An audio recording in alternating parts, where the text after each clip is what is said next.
Samantala, talamak pa rin ang illegal cigarettes sa bansa na siyang nagiging dahilan ng mataas na bilang ng mga nasasawi sa sigarilyo ayon sa Action for Economic Reforms. Sa datos, pinakatalamak sa Mindanao, partikular sa Zamboanga at General Santos City ang illegal na pagbebenta ng mga sigarilyo. Narito ang report ni Criza Lopez. Noong 2022, tinatayang nasa 321 na katao ang napabalitang binabawian ng buhay araw-araw dahil sa tobacco-related diseases ayon sa Lung Center of the Philippines. At bagamat may mga batas na layong gawing sistematiko ang pagbebenta, pagbili at paggamit ng sigarilyo, talamak pa rin ang ilegal na pagpupusilit ng mga tobacco sa Pilipinas.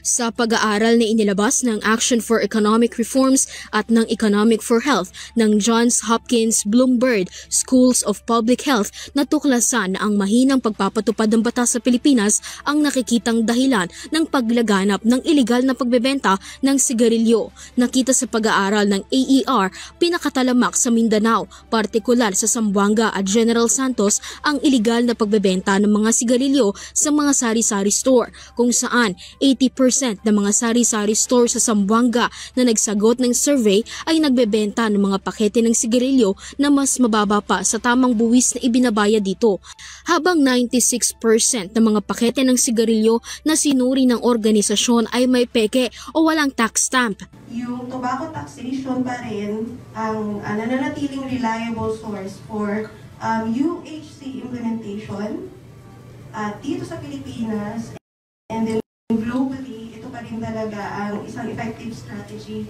para ma-discourage yung paggamit ng tobacco, especially sa mga young people. Gaano nga ba ka-accessible at kamura ang isang tingi ng sigarilyo dito sa Pilipinas? Sinubukan namin bumili ng isang stick ng sigarilyo dito sa isang sari-sari store sa Quezon City. Nabili namin ito sa halagang 8 pesos. Hindi kagaya ng iba pang mas murang sigarilyo, wala na itong discount. Kung susuriin, mas mura nga naman ang mga ganitong sigarilyo kumpara sa mga legal na sigarilyo dito sa Pilipinas. Ngunit ang mga ganitong kamurang sigarilyo ay may malaking banta sa ating kalusugan.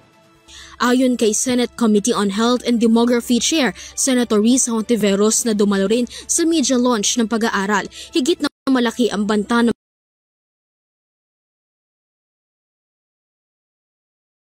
mga legal na load at mga walang buhay.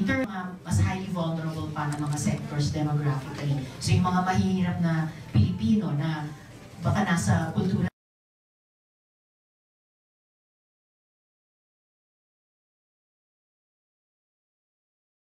natin, hirap buhay. Kaya't ang mga komunidad at ang kabataan na magkaroon ng mga healthy lifestyle, binigyang diin niya rin ang mahalagang gampani ng lehislatura sa pakikipag-ugnayan sa mga law enforcement agency sa pagpapatupad ng batas laban sa smuggling. Importante, sobrang laking tulong yung nakakapagtrabaho, na kaya makipagtrabaho ang Kongreso, partikular ang Senado, sa ating mga law enforcement. Giit ng AER, hindi sagot ang pagbaba ng ipinapataw na buwis laban sa mga sigarilyo. Lalo lamang nila magiging accessible ang mga sigarilyo sa mga Pilipino kung ibababa ang buwis sa mga sigarilyo. Rekomendasyon ng grupo sa pamahalaan, palawigin ang sistema sa tax stamp, tiyaking may lisensya ang mga sari-sari store sa pagbebenta ng produktong tobacco at bigyan ng kapangyarihan ng Bureau of Internal Revenue na suspendihin ang mga lalabag nang sa gayon ay mapigilan ang lalo pang paglaganap ng ilegal na bentahan ng tobacco. Para sa ROTV News, Criza Lopez, sumasaludo sa bawat Pilipino.